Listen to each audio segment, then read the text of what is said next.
नमस्कार दोस्तों, मैं हूं अंकिता तिवारी। आप देख रहे हैं DS4 न्यूज़।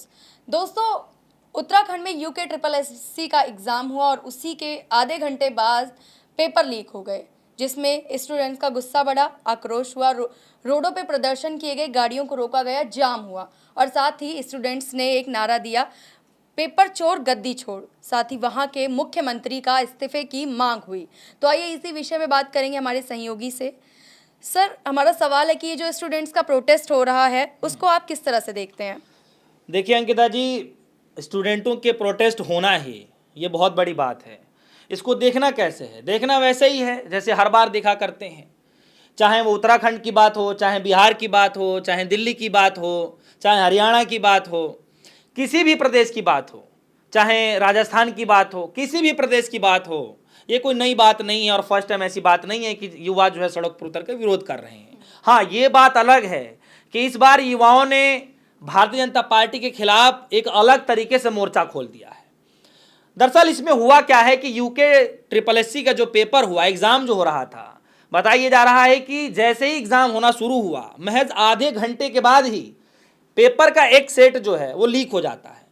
और लीक होने के बाद जब छात्रों को ये बात पता चलती है, तब इसके विरोध में छात्र उतर जाते हैं, सरकार के खिलाफ जो है लगातार नारेबाजी करते हैं, सड़कों को रोक दिया जाता है और यहां तक इस कदर विरोध प्रदर्शन किया जाता है, जैसे आपने ओपनिंग में कहा कि पेपर चोर गद्दी छोड़ के नारे तक लगाए गए। बिल्कुल, वीडियोस हर किसी के पास मौजूद है, मेरे पास ही मौजूद हैं और युवा लगातार ये नारे लगा रहे हैं कि पेपर चोर गद्दी छोड़। देखिए, मजबूरी है, युवाओं की मजबूरी है। वो इसलिए क्योंकि 5 साल 6 साल जितने भी वो टाइम दे सकते हैं, अपना गोल्डन टाइम कोई देता है। देखिए अंकिता जी, मैं आपको एक बात बताऊं कि जीवन में कोई सबसे ज़्यादा महत्वपूर्ण है किसी के लाइफ के लिए तो वो है समय। समय से बड़ा कुछ भी कीमती नहीं है इस जीवन में। और वो समय उन युवाओं की जो समय है, जो गोल्डन टाइम है, वो निकल जाता है एग्जाम की तैयारी करने में। जब एग्जाम की तैयारी करते हैं, पेपर देने जाते हैं, तो वही पेपर लीक हो जाता है। इसीलिए आज युवाओं का विरोध प्रदर्शन लगातार बढ़ता जा रहा है और ये जैसे मैंने कहा कि न सिर्फ उत्तराखंड में बल्कि अब हर राज्यों में यही आप देख सकती हैं। जी सर, मेरा अगला सवाल है कि 4 साल में 6 बार पेपर लीक हुए, तो सरकार इस पे कोई कड़ा फैसला क्यों नहीं ले रही है? देखिए मैम, सवाल ये है कि सरकार चाहे तो कड़ा एक्शन भी ले सकती है, सरकार चाहे तो इसका पल भर में समाधान भी निकाल सकती है। सरकार के हाथ में सब कुछ है। ऐसा नहीं है कि सरकार को नहीं पता है। और ये सिर्फ UKSSC का मामला नहीं है। SSC के मामले में क्या हुआ, अभी हाल ही में प्रोटेस्ट हुआ दिल्ली के जंतर मंतर पर, लाठीचार्ज कर दिए गए। छात्रों को तो छोड़िए, उन टीचरों पर वह लाठियां बरसा दी गई जो स्टूडेंटों की लड़ाई लड़ने के लिए आवाज उठा रहे थे। जिस देश में विश्वगुरु बनने की बातचीत की जाती है, उसी देश में गुरुओं के ऊपर लाठी बरसा दी जाती है। तो ऐसा नहीं है कि सरकार के पास जो है ऐसे पैमाने नहीं है कि ऐसे मामले को रोक सके। बिल्कुल रोक सकती है सरकार। तो ये चुटकी बजाते ही ऐसे मामलों को यूं रफा दफा कर दे, लेकिन फिर भी नहीं किया जाता है। क्यों नहीं किया जाता है, इसके ये तो जो है असल में जो सरकार ही बता सकती है। क्योंकि कहीं ना कहीं अगर युवा एग्जाम देगा, एग्जाम को क्रैक करेगा, निकालेगा, पास होगा, तो फिर वो नौकरी की डिमांड भी करेगा और सरकार नौकरी नहीं देना चाहती है। मैं इस बार को कई बार कह चुका हूं, क्योंकि अगर सरकार युवाओं को नौकरी देना चाहती तो आज ये नौबत ही नहीं आती कि उत्तराखंड ही नहीं, तमाम राज्यों में युवा आज विरोध की स्थिति में उतर पड़े हैं। जी सर, अगला सवाल है कि सरकार कहती है काम ईमानदार और सोच दमदार, इस पे क्या कहना चाहेंगे आप? देखिए, नारे से अगर पेट भरता तो नारे में तो हम भी बहुत कुछ लिख दें। नारे से कुछ नहीं होता है। भारतीय जनता पार्टी का सिर्फ एक काम अच्छा लगा, जो कुछ हद तक मुझे भी अच्छा लगता है, सिर्फ नारे। नारे एक से बढ़कर एक दे दिए जाते हैं कि गरीब इंसान भी ऐसा उसको लगे कि मोदी जी खुद उसके लिए जो है कुछ करने वाले हैं। गरीब व्यक्ति भी ऐसा सोचता है कि बस अब कमाने की जरूरत नहीं है, अच्छे दिन तो यूं ही आ जाएंगे। तो नारे ही दमदार हैं। बस जितने नारे दमदार हैं, सच्चाई बिल्कुल उसके विपरीत है। आप समझ लीजिए, काम दमदार हो, सोच ईमानदार हो, कहने से नहीं होता, आपको करके दिखाना पड़ेगा। मोदी जी आज 11 साल से सत्ता में है और मुझे लगता है कि युवा जितनी दर दर की जो ठोकरें खा रहे हैं, जो भटक रहे हैं इस सरकार में, पिछले 45 सालों में ऐसा नहीं देखा गया। जो आज बेरोजगारी की जो स्तर है वो लगातार बढ़ता जा रहा है, जितने छात्रों के ऊपर लाठी डंडे बरसाए जा रहे हैं, वो आंसू आज भी गिर रहे हैं। उन बच्चों के जो पेरेंट्स हैं आज भी रो रहे हैं।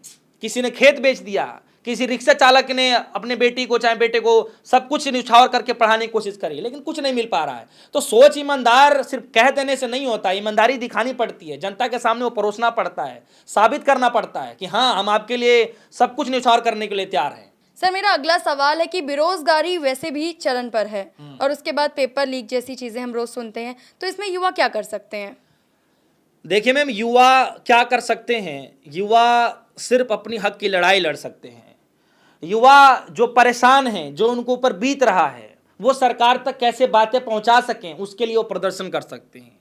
प्रदर्शन करना हर किसी का अधिकार है, संविधान में ये अधिकार मिला हुआ है कि कोई भी प्रोटेस्ट कर सकता है, शांतिपूर्ण जो है वो लड़ाई लड़ करके जो है सरकार तक अपनी बातें पहुंचा सकता है, अपनी मांगें मनवा सकता है। और वही हाल आज उत्तराखंड में देखने को मिल रहा है। हालांकि उत्तराखंड में मुझे लगता है कि आज 4 से 5 दिन हो गए और ये प्रोटेस्ट लगातार बढ़ता जा रहा है। लोग सड़कों पर निकल के जा रहे हैं।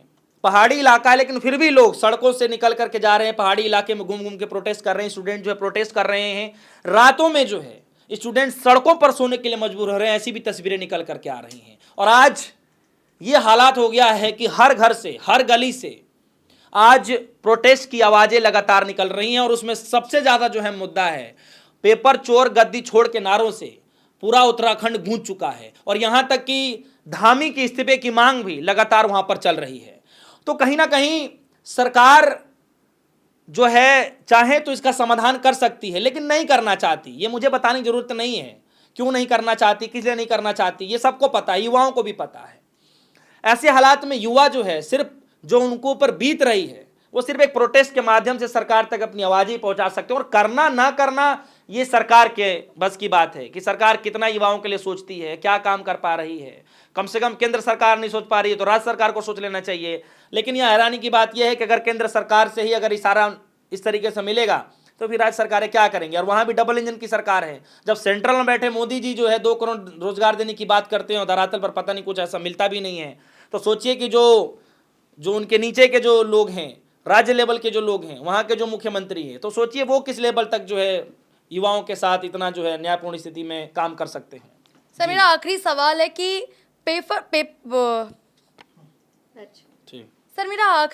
है कि पेपर माफिया सरकार की पहुंच के बाहर है या सरकार ही उनका साथ दे रही है, और अब अगला कदम क्या होने वाला है स्टूडेंट्स का? देखिए, इस सवाल का जवाब तो सरकार ही दे सकती है। वो इसलिए क्योंकि पेपर लीक कैसे हो जाता है, हर बार पेपर लीक कैसे हो जाता है, बात सिर्फ पेपर लीक का नहीं है मैम, बात है यहाँ पर युवाओं के भविष्य के साथ खिलवाड़ की। कुछ दिन पहले मैं जंतर मंतर गया हुआ था, कुछ छात्र आए, वो ये कह रहे थे कि हम एग्जाम की तैयारी करके गए थे और हमारा माउस, ऑनलाइन एग्जाम हो रहा था, हमारा माउस काम नहीं कर रहा है, हमारे जो है सर्वर काम नहीं कर रहे हैं। उसका भी विरोध छात्रों ने किया, फिर भी उनकी मांगे पूरी नहीं की गई। जो छात्र परीक्षा दे चुके हैं वो भर्ती की मांग कर रहे हैं, उन पर लाठी डंडे बरसाए जा रहे हैं। जो छात्र एग्जाम की तैयारी करके एग्जाम देने जा रहे हैं, अब देखिए जीता जागता उदाहरण है उत्तराखंड के अंदर कि पेपर बटने के आधे घंटे के बाद एक सेट लीक हो जाता है। यानी ये कैसे हो जाता है? एक राज्य में हो तो चलो समझ में आए, एक पेपर में हो तो चलो समझ में आए, हर प्रदेश में, हर एग्जाम में सिर्फ युवाओं के साथ ऐसा होता है क्या? कभी नेताओं का भी ऐसे साथ कभी हो सकता है क्या? कोई बड़ा प्रोग्राम करने वाले हों, उससे पहले ही कुछ खेल बिगड़ जाए, कुछ भांडा फूट जाए, ऐसा तो कभी नहीं होता। युवाओं के साथ ही बार बार ऐसा होता है। तो या तो युवाओं को मूर्ख बनाया जा रहा है या फिर युवाओं को उस लायक बनने ही नहीं देना चाहते कि पढ़ लिख करके सरकार से सवाल पूछ ले कि ये मेरा हक है, ये मेरा अधिकार है और आपको ये करना पड़ेगा। और इसीलिए आज सड़कों पर युवा उतरकर अपनी हक की लड़ाई लड़ रहे हैं। और गुस्सा इस कदर फूट गया है कि एक तरफ राहुल गांधी ने वोट चोर गद्दी छोड़ के नारे लगा दिए, तो अब युवाओं ने उसी का सहारा लेते हुए पेपर चोर गद्दी छोड़ के नारे लगाने शुरू कर दिए। तो सरकार को यह सब पता है कि कैसे पेपर लीक हो रहा है, किस मामले पे क्या करना है, कैसे इसको रोक लगानी है। ऐसा तो हो ही नहीं सकता। अरे तुम्हारी देखरेख में सब कुछ हो रहा है, तुम्हारे थ्रू ये सब पेपर आ रहे हैं, तुम ही एग्जाम करवा रहे हो, सब एक कंडक्ट तुम ही करवा रहे हो, फिर अचानक से एकाएक कैसे हो सकता है? करिए ना। मैं तो कहता हूं कि एक ऐसा मिसाल पेश कर दीजिए, एक ऐसे अपराधी को पकड़ करके कि पूरी भारत में जहां जहां एग्जाम होते हैं ऐसे अपराधी थर थर कांपे। ये ऐसे काम करने से पहले, पेपर लीक करने से पहले उनकी 7 पीढ़ियां जो है कांप जाए कि हम पेपर लीक नहीं करेंगे, हम ऐसे चीजें नहीं करेंगे। लेकिन नहीं करना है। बता दीजिए अगर आज तक एक भी ऐसा हुआ हो कि इतने पेपर लीक हुए हो, बच्चों के साथ इतना खिलवाड़ हुआ हो, लाठी डंडे तक बरसा दिए जाते, लेकिन कभी एक भी कार्रवाई के नाम पर ऐसा हुआ कि किसी अपराधी को पकड़ करके जो है ऐसा सजा सुना दी गई हो कि आज के बाद कभी ऐसा काम नहीं होगा? नहीं होता। और यही कारण है कि लगातार इस तरीके से होते जा रहे हैं और युवा सड़कों पर हैं। अब मुझे लगता है कि युवा आगे भी सड़कों पर ऐसे ही रहेंगे। जी धन्यवाद सर तमाम जानकारी के लिए, और ऐसी ही खास खबरों के लिए जुड़े रहिए DS4 न्यूज़ के साथ और अपनी राय कमेंट बॉक्स में ज़रूर दें। धन्यवाद।